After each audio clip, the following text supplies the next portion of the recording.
જ્યારે એક અડીખમ વ્યક્તિત્વના આંખમાં આંસુ આવે ત્યારે અમારા છે ને કઠણ હૃદયના જે કાળજા છે ને અમે કેટલું દબાવીને બેઠા હોય.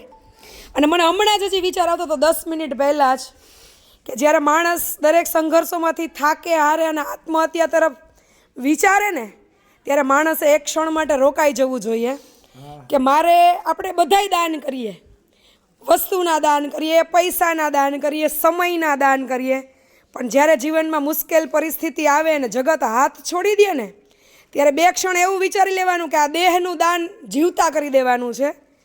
આપણે આત્મહત્યા નથી કરવાની, પણ આ જીવનકાળ દરમિયાન આ જીવન કોકને અર્પણ કરી દેવાનું છે કે જેને આ જીવનની જરૂર છે. એટલે જેટલા લોકોને ખરાબ સંઘર્ષમાં કે સમયમાં પરિસ્થિતિમાં એવો વિચાર આવતો હોય ને કે હું આત્મહત્યા કરી લઉં, ત્યારે બે ક્ષણ માટે રોકાઈ જવાનું છે કે આ ઈશ્વરે આપેલું અમૂલ્ય દેહ આ સમાજને, પરિવારને, સગા સંબંધીને નો જરૂર હોય તો કાંઈ નહીં, પણ એવા કેટલાય લોકોને આ દેહની જરૂર છે. કારણ કે આ દેહ છે ને જીવતા જ કોકને કામ આવે. મરી ગયા પછી તો આપણે આપણા સ્વજનોને છે ને અંતિમ સંસ્કાર કરીને 2-5 દીમાં ભૂલી જઈએ છીએ. એટલે જ્યારે આત્મહત્યા કરવાનો વિચાર આવે અને કોઈ એવો સમય આવે ને આપણે થાકી હારી જઈએ ને ત્યારે જીવતા જીવ આ દેહનું દાન કરી દેવાનું છે. કોને? કે જેને આની જરૂર છે. ગૌશાળાઓ ચાલતી હોય, અન્નક્ષેત્રો ચાલતા હોય, અનાથ આશ્રમો ચાલતા હોય, વૃદ્ધાશ્રમો ચાલતા હોય, ત્યારે આ જીવતા આ દેહનું દાન કરી અને આ જીવ કોકને આપવાનો છે. એટલે ફરીથી કે સંઘર્ષ આવે ને ત્યારે ભલે હૃદય તો આપણું રડે તો આપણે રડી લેવાનું, હળવું થઈ જવાનું, પણ ક્યારેય નબળો વિચાર કરીને આ જીવનને ટૂંકાવાનું નહીં. કોકને આ જિંદગી કામ આવી જાય ને એમ પૂરી કરી લેવાની. તમારે પૂરી કરવી છે તો ટૂંકાવીને શું કામ કરવાની? હું રોજ મારા જીવનને એક ઉત્સવની જેમ ઉજવી લઉં છું, કોકને કામ આવીને. કદાચ હું આત્મહત્યા કરી લઉં તો મને સળગાવીને આ જીવન પૂરું થઈ જવાનું. 5 દી પછી મને દુનિયા ભૂલી જવાની. દુનિયા મને યાદ રાખે કે નથી રાખે એ મહત્ત્વનું નથી, પણ મારા અંતરાત્માને સંતોષ થાય છે કે આ જીવન મેં આત્મહત્યા તરફ ટૂંકાવ્યું નથી. આ જીવન મેં કોકને ઉપયોગી થઈ ગયું છે કે જેને આ જીવની જરૂર છે. એટલે રડવાનું નહીં.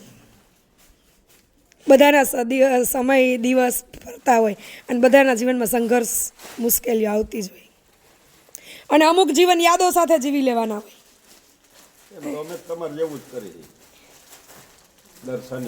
વાહ!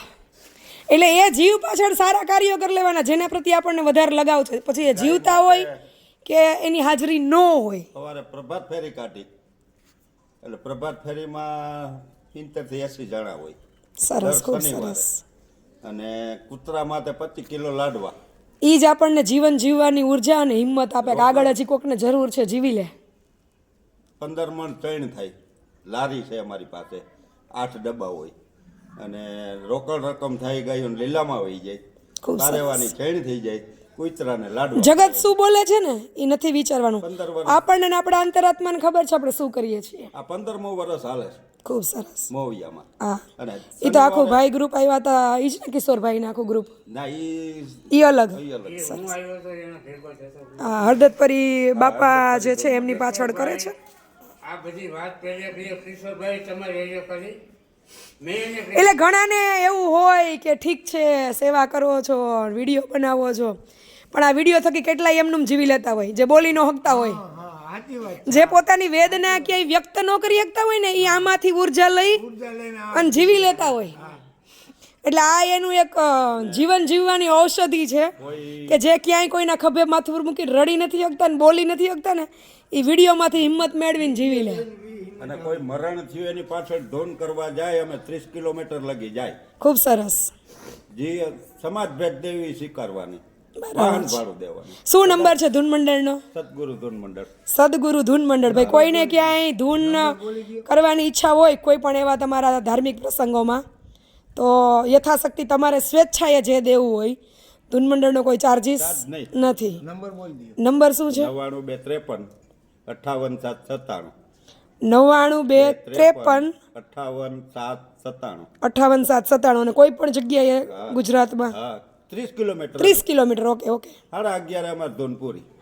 આ 30 કિલોમીટરના વિસ્તારમાં પણ ગોંડલથી ને મોવિયા થઈને મોવિયાથી ગોંડલ તાલુકાનું મોવિયા ગામથી 30 કિલોમીટર વિસ્તારમાં કોઈ પણ ધૂન આયોજન કરવું હોય તો નંબર જે આપણે મૂક્યા છે એમાં સંપર્ક કરજો. થયા હોય તો એ અમારે કાંઈ નહીં, એને વાપરવાના. અમને વધીને 5100 રૂપિયા નામ પહોંચ ફાડી, એટલું ઊંચું નહીં લેવાનું. હા બરાબર છે. એ બાકી તમારે ત્યાં ગામના જે યથાશક્તિ પ્રસંગોમાં નવું કામ કર્યા છે, ગામને કાંઈ આવે એવા ઘીરે ઘીરે નેમ પ્લેટ છે તો મોવી આવી જોઈ છે. 8 વર્ષ પહેલા એક વાઘ કૂબો હોય કે પછી રાજમહેલ હોય, એક જ હરખી નેમ પ્લેટ.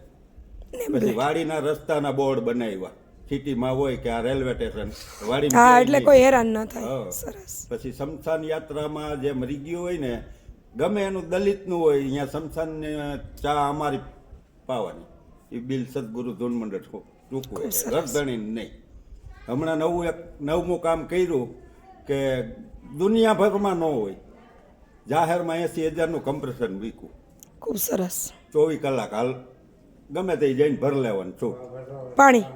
અરે હવા વાહન. ઓકે વાહનનું. હા, ને તો સર્વિસ પંચર વાળા હોય એ 7 વાગે ખોલે ને 8 વાગે ખોલે. ખેડૂત જવું હોય તો શું કરવું? હા બરાબર છે. તો આ કામ બધાયના કાયમ આવે.